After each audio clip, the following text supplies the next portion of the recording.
नमस्कार, आपका स्वागत है जस्ट हिंदी में। मैं हूं आपके साथ राशि और अब वक्त हो चला है कुछ अच्छी खबरों का। तो आइए बढ़ते हैं आज की पहली गुड न्यूज की ओर।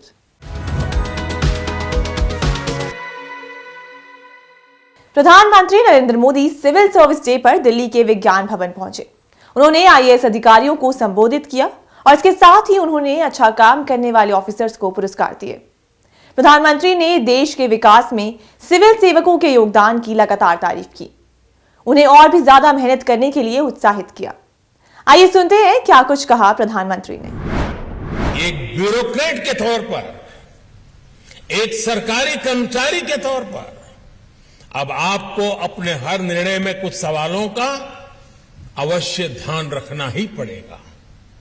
जो राजनीतिक दल सत्ता में आया है वो टैक्स पेयर्स मनी का इस्तेमाल अपने दल के हित के लिए कर रहा है या देश के हित के लिए कर रहा है, उसका उपयोग कहां हो रहा है ये आप लोगों को देखना ही होगा। दोस्तों,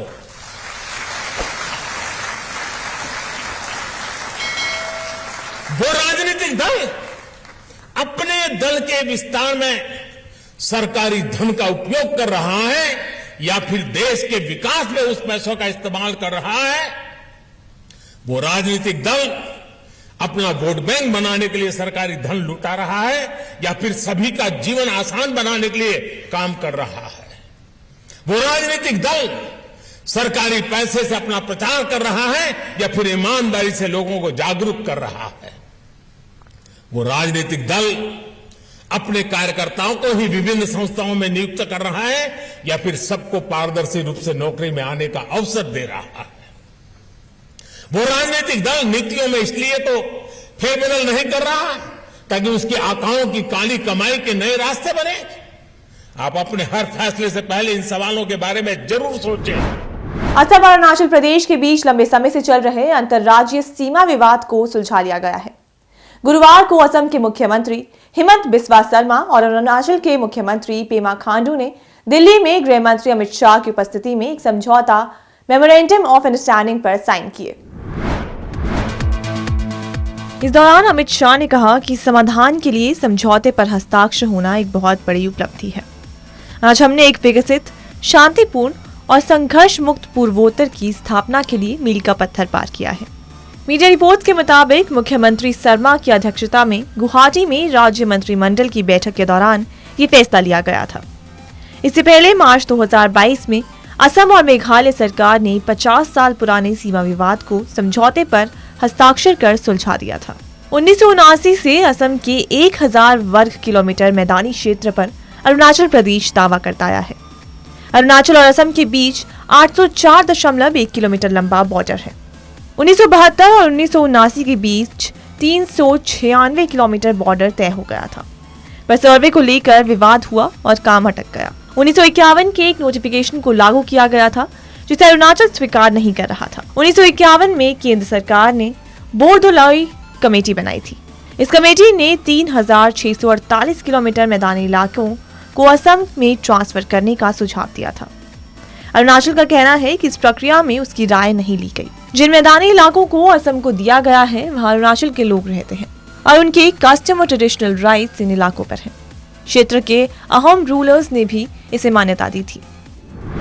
अमेरिका के वर्जीनिया में 10 लाख से अधिक छात्र अब सिख धर्म के बारे में अपनी स्कूली किताब से जानकारी हासिल कर सकेंगे, क्योंकि इस राज्य ने नए सामाजिक अध्ययन मानकों के पक्ष में मतदान किया है, जिसके बाद पहली बार स्कूली पाठ्यक्रम में सिख धर्म को शामिल किया जाएगा। इससे पहले यूटा और मिसिसिपी अपने सामाजिक अध्ययन पाठ्यक्रम में सिख धर्म, सिख प्रथाओं और परंपराओं के बारे में जानकारी शामिल करने वाले अमेरिका के 15वें और 16वें राज्य बने थे। अमेरिका के वर्जीनिया राज्य शिक्षा बोर्ड ने सीखने के नए इतिहास और सामाजिक विज्ञान मानकों के पक्ष में मतदान किया। सिख समाज ने कहा कि इस पहल के बाद 10 लाख से अधिक छात्रों को सिख समुदाय के बारे में जानने का अवसर मिलेगा।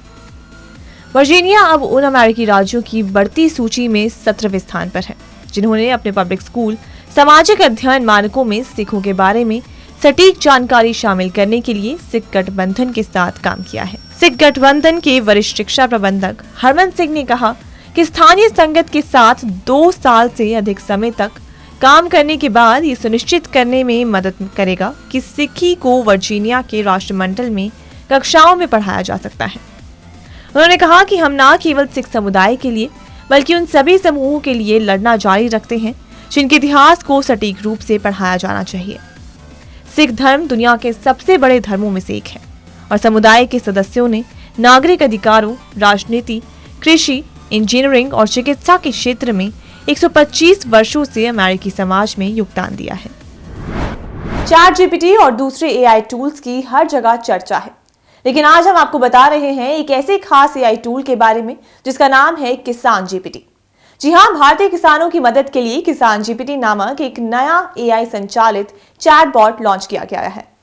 ये AI चैटबॉट उन किसानों के लिए गेम चेंजर हो सकता है जो अपनी आजीविका के लिए पूरी तरह से खेती पर निर्भर है। रिपोर्ट के मुताबिक किसान GPT एक ChatGPT संचालित चैटबॉट है जिससे किसानों को उनकी कृषि संबंधी परेशानियों को हल करने के लिए डिजाइन किया गया है। यह हिंदी सहित कई भाषाओं में उपलब्ध है।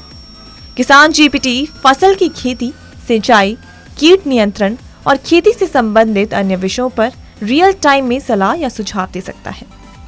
किसान अपने स्मार्टफोन के माध्यम से चैटबॉट के साथ बातचीत कर सकते हैं, जिससे ये उनके उपयोग के लिए आसानी से सुलभ और सुविधाजनक उपकरण बन जाता है। किसान GPT के डेवलपर्स को उम्मीद है कि ये किसानों और एक्सपर्ट्स के बीच जानकारी की जो खाई है उसे पाटने में मदद करेगा, साथ ही किसानों के फायदे के लिए जरूरी ज्ञान और संसाधन उपलब्ध कराएगा। ये AI चैटबॉट देश भर के किसानों के लिए यूजर्स के अनुकूल और सुलभ है, भले ही वो पढ़े लिखे हों या ना हो। अब तक किसान GPT का उपयोग करने वाले किसानों से सकारात्मक प्रतिक्रिया मिली है। कई लोगों का कहना है कि इससे उन्हें अपनी फसलों के बारे में बेहतर निर्णय लेने और अपनी उपज में सुधार करने में मदद मिली। भारत में किसान तेजी से किसान GPT का प्रयोग कर रहे हैं। किसान इस AI टूल से सवाल पूछते हैं, जैसे ज्यादा मुनाफे के लिए कौन सी सब्जी उगाई जा सकती है या फिर उच्च पैदावार के लिए सबसे अच्छी फसल कौन सी है। 13 साल की सेजल गुप्ता ने क्या हाल मिस्टर पंचाल नाम का television show Peshawar web series में काम किया है और फिल्म मिशन मंगल में छोटी कीर्ति कुल्हारी का किरदार निभाया है। अब उन्हें मिस टीन डीवा पेजेंट में मिस टीन इंटरनेशनल इंडिया का ताज पहनाया गया। सेजल, जो अपने काम से संबंधित कमिटमेंट की वजह से मुंबई और चंडीगढ़ के बीच ट्रैवल करती रहती है, वो अभी 7वें आसमान पर है और इस तरह का खिताब जीतने वाली सबसे कम उम्र की भारतीय किशोरी होने का दावा करती है।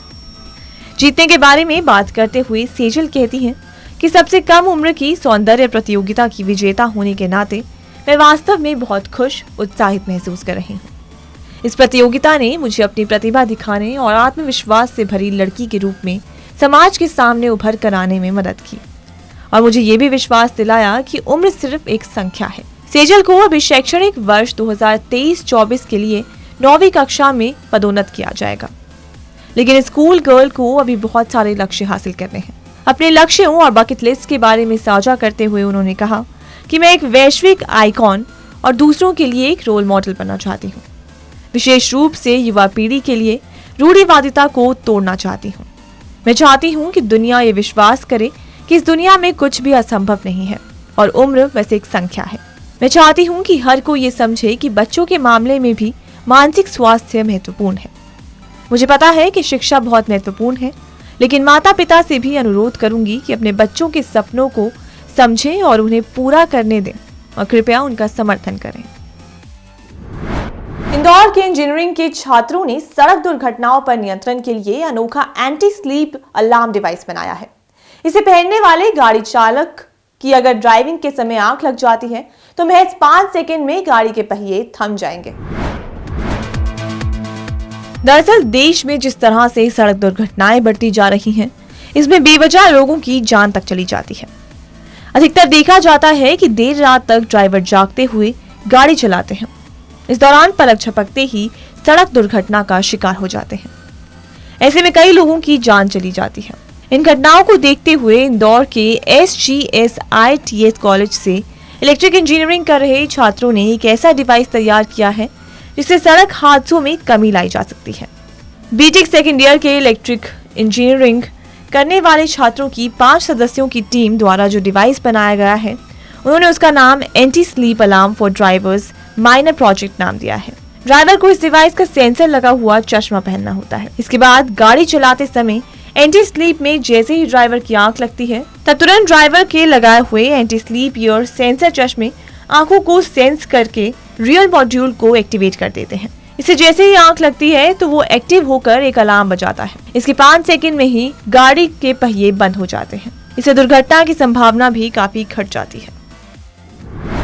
एक तरफ जहां देश विदेश में हवाई टूर पैकेजेस का संचालन करता रहता है, वहीं दूसरी तरफ देश के अलग अलग पर्यटक स्थलों और धार्मिक स्थलों के लिए भी टूर पैकेज लॉन्च करता है।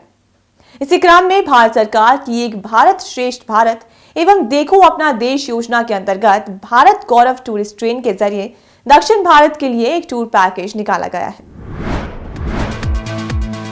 IRCTC ने मल्लिकार्जुन ज्योतिर्लिंग, तिरुपति बालाजी मंदिर, रामनाथ स्वामी मंदिर, रामेश्वरम, मीनाक्षी मंदिर, कन्याकुमारी जाने के लिए गोरखपुर से भारत गौरव टूरिस्ट ट्रेन के जरिए दक्षिण भारत के लिए एक टूर पैकेज निकाला है।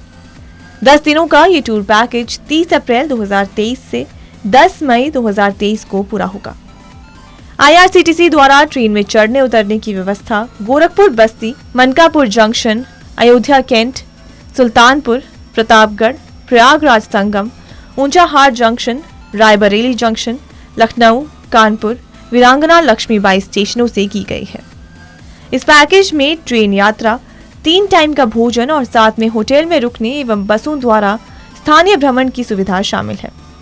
इस टूर पैकेज के लिए अगर किराए की बात करें तो इकोनॉमी श्रेणी में 2-3 व्यक्तियों के एक साथ ठहरने पर पैकेज का मूल्य 21,010 रुपये प्रति व्यक्ति एवं प्रति बच्चे जो कि 5 से 11 वर्ष के हैं उनके पैकेज का मूल्य 19,783 रुपये प्रति व्यक्ति है। तो न्यूज में आज के लिए सिर्फ इतना ही, फिर लौटूंगी कुछ अच्छी खबरों के साथ। तब तक के लिए मुझे दीजिए इजाजत और देखते रहिए चास हिंदी। साथ ही अपना फीडबैक हमें info@chasbroadcasting.com पर मेल कर सकते हैं।